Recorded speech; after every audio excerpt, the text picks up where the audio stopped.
Magandang umaga sa inyong lahat. So ngayong umaga, meron akong topic na ito po ay related sa SSS, Annual Confirmation of Pensioner.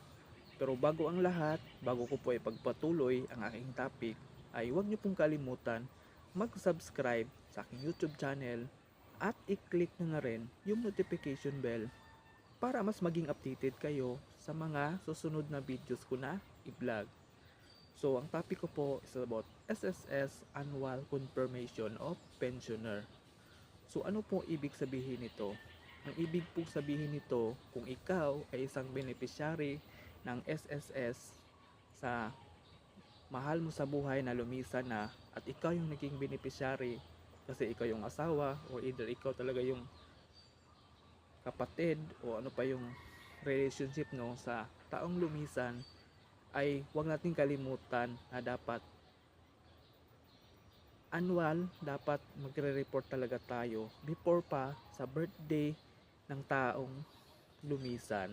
So kung halimbawa yung birthday ng taong namatay na halimbawa is July 20, dapat before pa nang mag-end ng July, dapat mas maganda is pumunta ka na sa SSS branch kung saan ka mang malapit na branch. Nang sa ganon, malaman nila na yun yung birthday at saka sa kanila i-process para makontinue yung hulog mo monthly. Kung magkano man yung amount mo na pension monthly. Kasi ito kasi ay nangyari sa akin based on my experience nung nakarang buwan. Kasi yung taong mahal ko sa buhay ay nakakalungkot man isipin ay lumisa na siya. So nung June 3, birthday niya, hindi ko naman kasi alam na dapat pala is mag-report ka sa SSS na para makontinue yung hulog monthly. Hindi ko alam. Nagulat na lang kasi ako nung pagdating ng July 30 na walang pumasok na pera na amount ng monthly ko sa pension ng SSS. Kaya nangyari, pumunta ako sa mismong SSS branch at doon nagtanong ako sa guard na ganito yung sitwasyon na halimbawa, sir, kukuha ako ng number sir kasi magtanong kasi ako sa SSS bakit walang nahulog yung month na yan o month na to na amount sa aking ATM na pension. So pag ganun yung explanation mo sa guard, malalaman na nila kung ano yung dapat i-process mo sa kanila. Bibigyan ka ng form ng SSS Annual Confirmation of Pensioner. So ang nakalagay doon, makikita mo doon, merong form na ibigay sa'yo, pipil upan mo lang. Nakalagay doon kung ano yung SSS number ng taong lumisan na mahal mo sa buhay. Isulat mo yung SSS number, yung pangalan ng tao, apelyido, at saka importante yung address din, isulat mo kung saan nakatira siya dati, nung buhay pa siya, yung municipality. Importante yon na i-fill up mo yon. At the same time, kung may email ad ka, kung may email ad yung mahal mo sa buhay, kung maalala mo, sulat mo na lang din para in case magtanong o kailangan, meron kang nasulat na email ad. At the same time, importante rin bilang beneficiary, importante, meron kang pipil upan sa likod din na printed name mo at saka signature.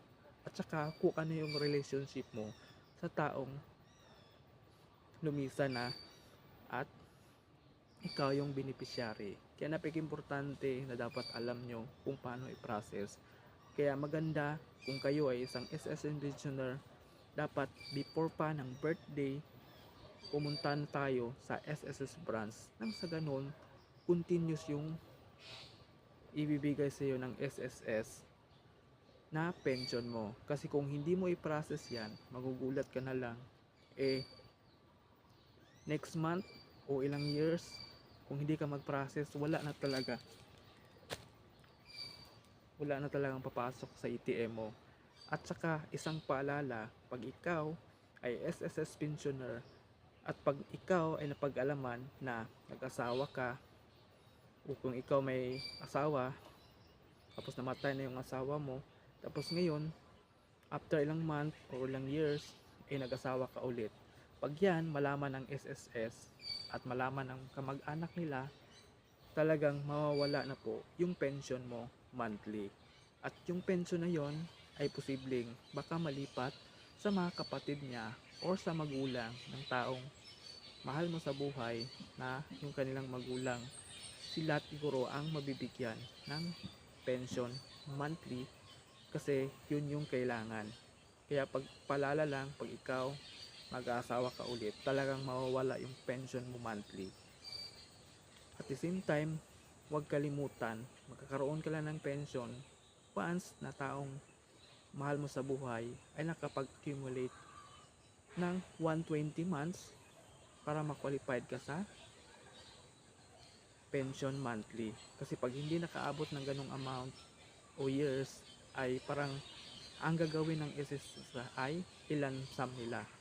Ibig sabihin, one time lang nila ibibigay sa'yo kung hindi na-hit yung 120 months na hulog ng SSS. Kung halimbawa 3 months lang o 1 year or 3 years, kung magkano yung monthly ng SSS na kinalta sa yung SSS number, yung amount na yon, yun yung ibibigay sa'yo ng one time lang. So, halimbawa may nalaman nun mga 30,000 or 50,000, ibibigay sa'yo lahat yan ng SSS ng one time. Yun yung tinatawag na lump sum. Pero pag umabot ka ng 120 months, qualified ka sa pension. Pero yung pension mo, monthly po siya. Kung magkano man yung amount nang na-accumulate na sa loob ng 120 months, i-compute nila kung magkano yung monthly or potential na monthly na pension mo sa SSS. So yun lang po, maraming salamat po.